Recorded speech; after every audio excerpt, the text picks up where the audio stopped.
شیخ Saadi رحمۃ اللہ علیہ نے اپنی مشہور کتاب گلستان میں ایک قصہ لکھا ہے کہ میں ایک مرتبہ سفر کر رہا تھا۔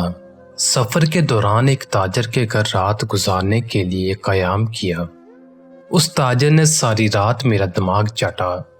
وہ اس طرح کے اپنی تجارت کے قصے مجھے سناتا رہا کہ فلاں ملک میں میری یہ تجارت ہے، فلاں جگہ میری اس چیز کی دکان ہے، فلاں ملک سے یہ چیز درآمد کرتا ہوں، یہ چیز برآمد کرتا ہوں۔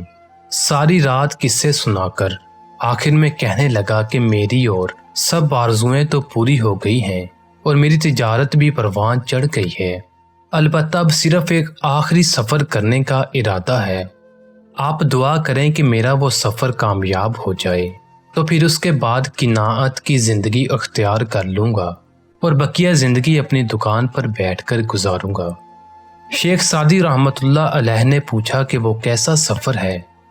اس تاجر نے جواب دیا کہ میں یہاں سے فارسی گندک لے کر چین جاؤں گا، اس لیے کہ میں نے سنا ہے کہ وہ چین میں بہت زیادہ قیمت پر فروخت ہو جاتی ہے۔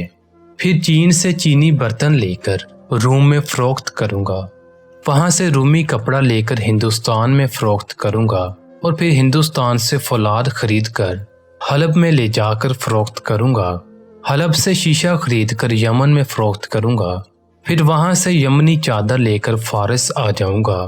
غرض یہ کہ اس نے ساری دنیا کے ایک سفر کا منصوبہ بنا لیا اور شیخ سعدی رحمۃ اللہ علیہ سے کہا کہ بس اس ایک آخری سفر کا ارادہ ہے، اس کے لیے آپ دعا کریں، اس کے بعد میں قناعت سے اپنی دکان پر بقیہ زندگی گزاروں گا۔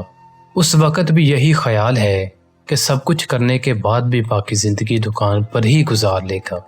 شیخ سعدی رحمۃ اللہ علیہ فرماتے ہیں کہ جب میں نے اس سفر کی رواداد سنی تو میں نے اس سے کہا، تم نے یہ قصہ سنا ہے کہ صحرا میں ایک بہت بڑے سوداگر کا سامان اس کے اونٹ سے گرا ہوا پڑا تھا۔ ایک طرف اس کا اونٹ بھی مرا پڑا تھا اور دوسری طرف وہ خود بھی مرا پڑا تھا۔ اس کا وہ سامان زبان حال سے یہ کہہ رہا تھا کہ دنیا دار کی تنگ نگاہ یا تو قناعت پر کر سکتی ہے یا قبر کی مٹی پر کر سکتی ہے، اس کے پر کرنے کا کوئی تیسرا ذریعہ نہیں ہے۔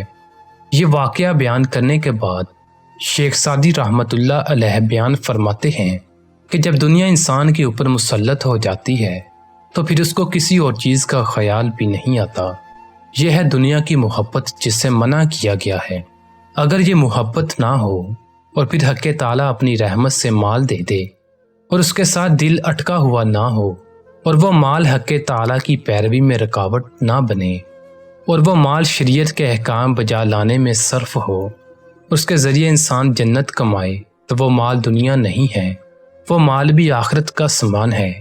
لیکن اگر اس مال کے ذریعے آخرت کے راستے میں رکاوٹ پیدا ہو گئی تو وہ دنیا ہے جس سے روکا گیا ہے۔